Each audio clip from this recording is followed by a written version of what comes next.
Joining me now for an exclusive interview from Tehran is Foreign Minister Javad Zarif. Foreign Minister, welcome to the program.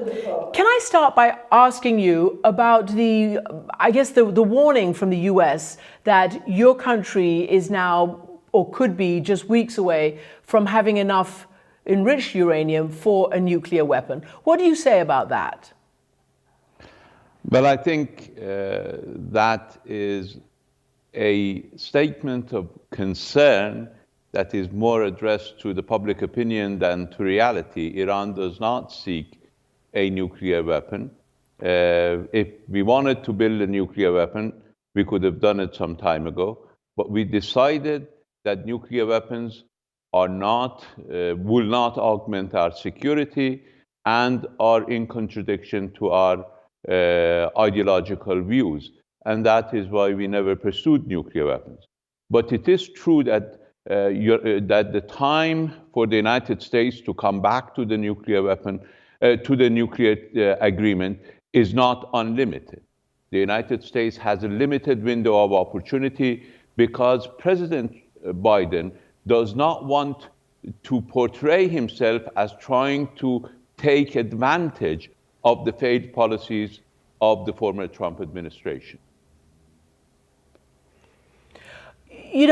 As you know, President Biden, even, when he was a candidate before the election, he laid out his, strategy, his foreign policy, and the aim of getting back into the JCPOA. This is what he said. He said in September, "I will offer Tehran a credible path back to diplomacy. If Iran returns to strict compliance with the nuclear deal, the United States would rejoin the agreement as a starting point for follow-on negotiations. With our allies, we will work to strengthen and extend the nuclear deal's provisions while also addressing other issues of concern." There's a lot in there. Is that a deal Iran could take up? Well, you see, first of all, the United States needs to establish its bona fides to come back to the nuclear deal. The United States is not in the nuclear deal, and it's not in the nuclear deal because of its own decision to withdraw without taking the routes that were available to it within the nuclear agreement. On the other hand, Iran used the mechanisms in the nuclear agreement in order to limit its cooperation. If you read paragraph 36, we acted in strict accordance with the nuclear agreement.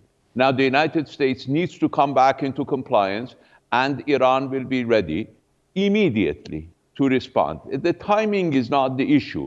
The issue is whether the United States, whether the new administration wants to follow the old policies of the failed policies of the Trump administration or not.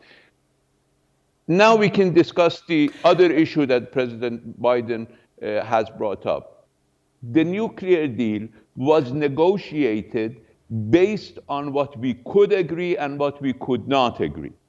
This is the deal that was made. The United States has to accept what we agreed upon.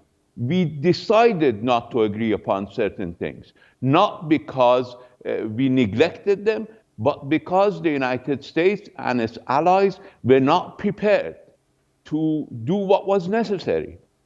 Is the United States prepared to stop selling arms to our region? If it wants to talk about our defense, we spent a seventh of Saudi Arabia on defense with 2.5 times its population.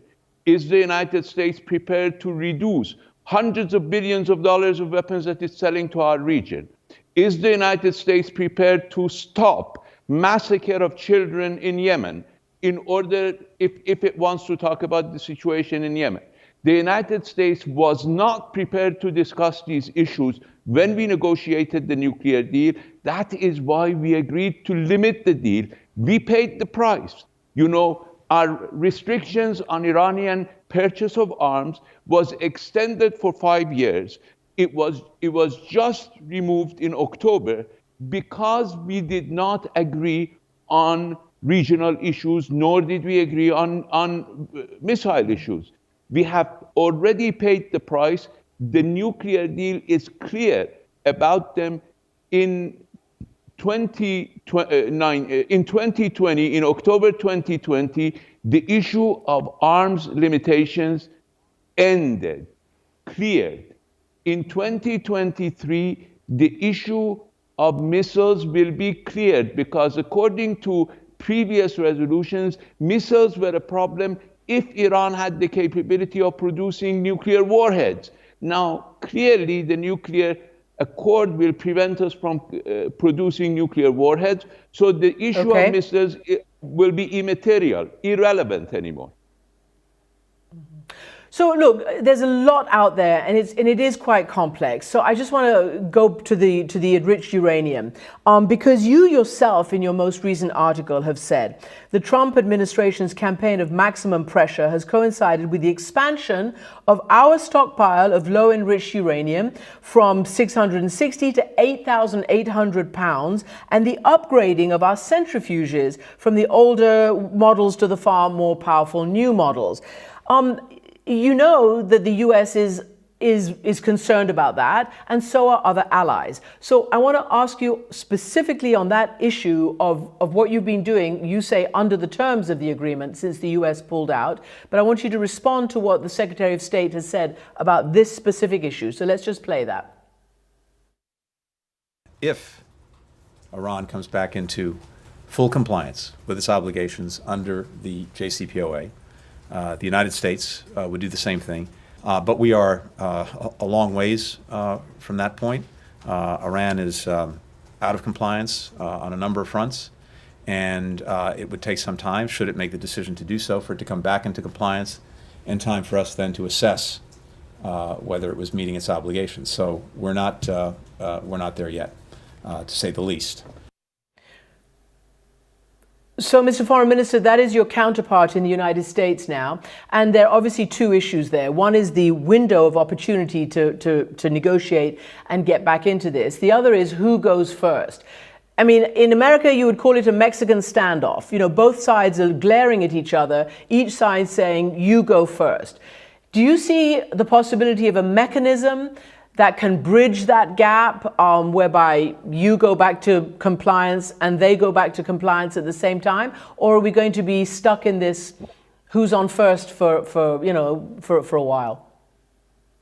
No, clearly there can be a mechanism to basically either synchronize it or coordinate what can be done. As you know, JCPOA has a mechanism built in to the deal, that is the Joint Commission. And the Joint Commission has a coordinator. The coordinator has two hats. It used to be Federico Mogherini, now it is Josep Borrell. He has two hats. One hat is he's the High Representative of the European Union for Foreign Defense Policy. The other hat is the coordinator of the Joint Commission. He can put his hat as the coordinator of the joint position and sort of choreograph the actions that are needed to be taken by the United States and the actions that are needed to be taken by Iran. Clearly, actions that Iran takes have always been monitored and verified by the IAEA. And we have shown that we fulfill our promises. The side that has not been able to show that it fulfills its promises has been the United States. And as I said, the United States needs to prove its bona fides. We have already proven our bona fides. If we are away from the strict limitations of the nuclear agreement, it's because the United States tried to impose a full economic war on Iran. Now, it stops that, we will go back into full compliance. Some of those issues that you raised, the 8,000 pounds of enriched uranium, can go back to the previous amount in less than a day. In terms of what we did previous time, shipping them out and receiving yellow cake instead.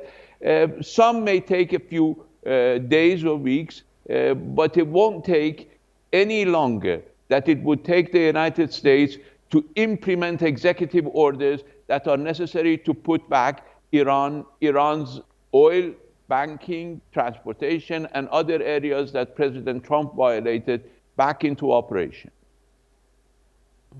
Now, here's another issue, though, because your own parliament has passed a law that says later this month, they reserve the right to Iran cease cooperating with the IAEA, otherwise known as the UN inspectors, and to ratchet up the enrichment of uranium. Now, those would be violating your side of the deal.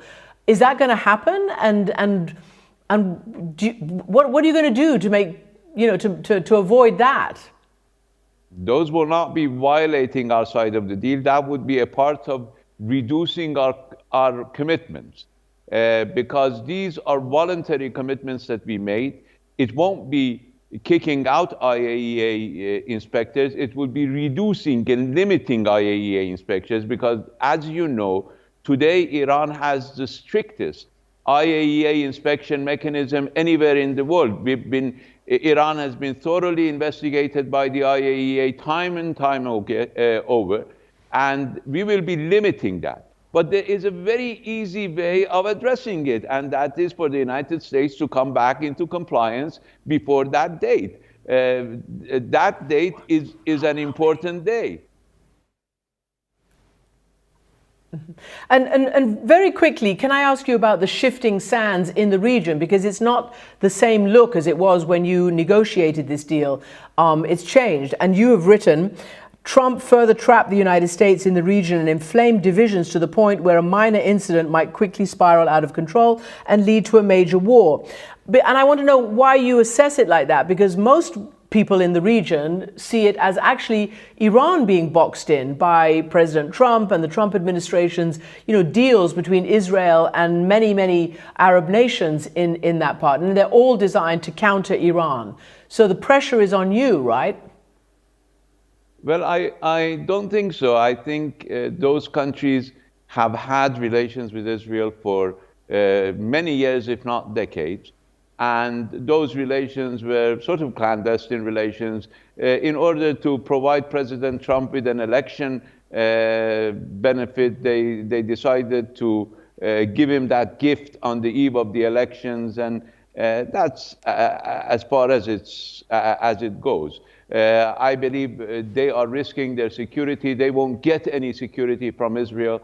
They are risking their security by bringing Israel into the regional security equation. We have been clear about our intention to live in peace with our neighbors, and we have extended an arm of friendship, a hand of friendship to our neighbors, and unfortunately they have refused that hand time and again, hoping to fight Iran until the last American soldier. I guess that wish has not come true during Trump administration. It will never come true, because anybody in their right mind would know what it would mean for the United States. Well, we have to leave it there. Javad Zarif, Iranian Foreign Minister, thank you for joining us from Tehran.